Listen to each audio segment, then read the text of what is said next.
Welcome to Misamis University's digital learning resource. I am teacher Vincent Cataraha, your mathematics instructor. So in this part, we will try to find for the quadratic equation given its roots. Say for example, if the roots of a quadratic equations are negative 5 and 3, all we have to do is to write x equals negative 5, then we also have x equals 3.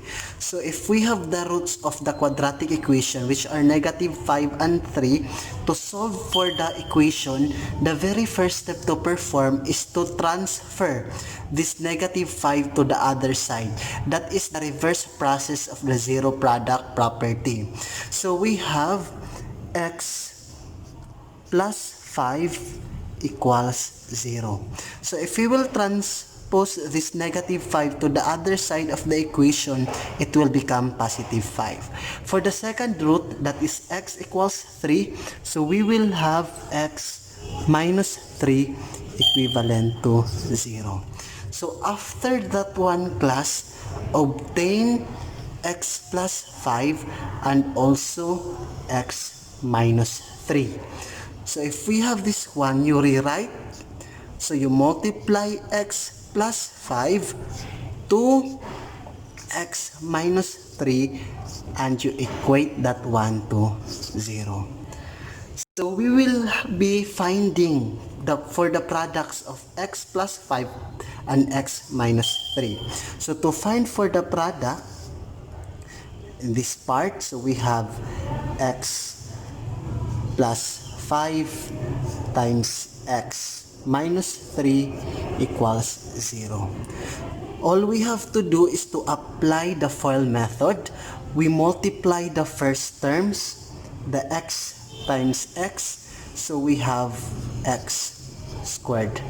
Then the outer terms, x times negative 3, so we have negative 3x. Then we have 5 times x, the inner terms, so we have plus 5x. Then the last terms, 5 times negative 3, so we have negative 15 equivalent to 0. So now class, if we have x squared minus 3x plus 5x minus 15 equivalent to 0, if we can subtract or add the terms, we will do that one. So since x squared, there is no other value with x squared, so copy x squared. Negative 3x plus 5x, negative 3x plus 5x, so the answer or the result is positive 2x.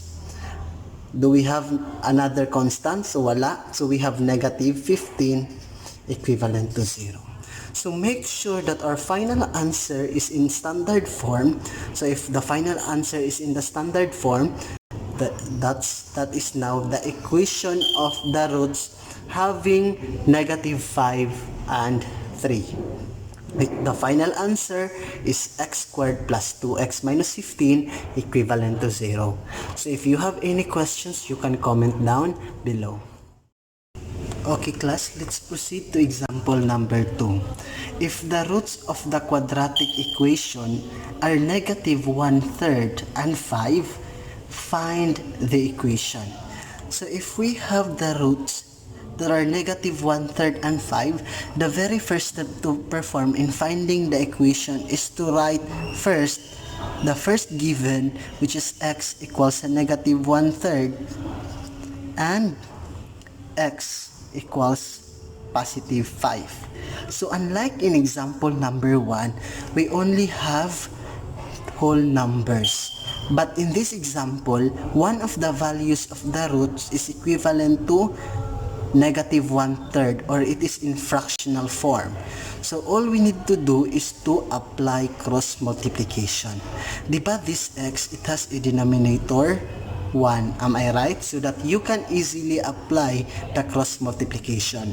So numerator, in cross multiplication, we will multiply the numerator and the denominator, then denominator and the numerator.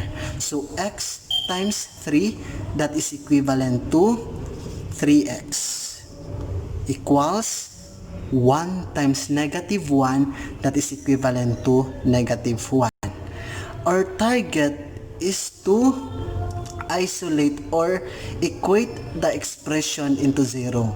This is the reverse process of the zero product property. So we will transpose this negative 1 to the left side of the equation. So we will be having 3x from negative 1 transferred to another side of the equation. It will become positive 1 equals 0. So we now done in equating 3x plus 1 to 0. So this is for the first root. How about in the second root of the equation? X equals 5. Same process in example number 1. Transfer directly this 5 to the left side of the equation. So we have now x minus 5 equivalent to 0. So this is now the second root of the equation. But we will be utilizing the expression in the left side. Am I right? So we have this x plus 5. We also have this 3x plus 1. So we will rewrite 3x plus 1 times x minus 5 equivalent to 0. So we will try to multiply 3x plus 1 and x minus 5 to find for the quadratic equation. So we have to do that one in the other side of the equation.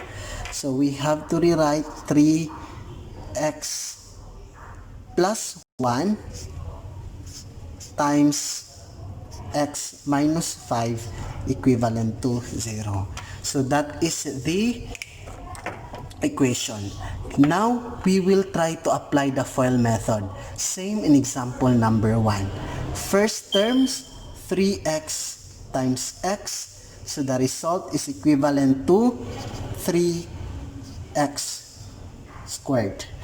The next, we have to multiply the outer terms. So we have 3x times negative 5. So positive times negative, that is equivalent to negative 15x. Next, we have to multiply the inner terms. That is 1 times x. So 1 times x, that is equivalent to positive 1x or positive x. Then 1 times negative 5. So the result is equivalent to negative 5. Then you equate the entire equation to 0. Okay. So we have 3x squared minus 15x plus x minus 5 equivalent to 0. Now, if we can simplify, we have to simplify further. Add or subtract like terms. So in this equation, we have negative 15x plus x. So copy first 3x squared, then subtract negative 15 and x. Negative 15 plus 1, the result is negative 14. You copy the common variable, that is x. Then you copy the constant term, minus 5, that is equivalent to 0. So if you cannot simplify further, so that is now the equation given the roots negative 1/3 and 5. So therefore, the quadratic equation of the roots negative 1/3 and 5 is 3x squared minus 14x minus 5 equivalent to 0. So if you have any questions, you can comment down below or send me a direct message. So that would be all, and thank you so much for listening.